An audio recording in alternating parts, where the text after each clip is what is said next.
And today is day 33. We are actually on a course called Intermediate Data Modeling in Power BI. When we started learning all about data modeling, we learned how to build star schema and snowflake data models. So without further ado, let's get back to learning and upskilling ourselves in Power BI. Welcome to day 33. Let's talk about granularity, measures, and hierarchies. Granularity refers to the level at which data is stored with respect to dimensions. This is the minimum level of detail we can query. We can aggregate data to higher levels, but won't be able to break it down to lower levels. You can get a good understanding of the grain of data by listening for the word by when describing a table. You might define a table by customer, by product, by day, so the granularity is that each row represents the combination of one customer, one product, and one day.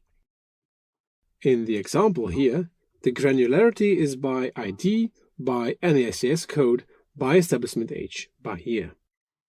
Note that fields like number of firms are not counted as part of the grain. Number of firms are measured based on the combination of dimensions. If you have data at the annual level, for example, there's no great way to break that data down by day. Seconds, please.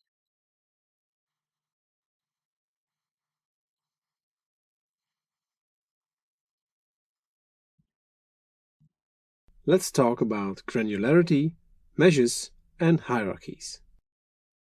Granularity refers to the level at which data is stored with respect to dimensions.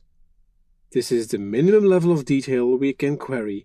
We can aggregate data to higher levels, but won't be able to break it down to lower levels. You can get a good understanding of the grain of data by listening for the word by when describing a table. You might define a table by customer, by product, by day,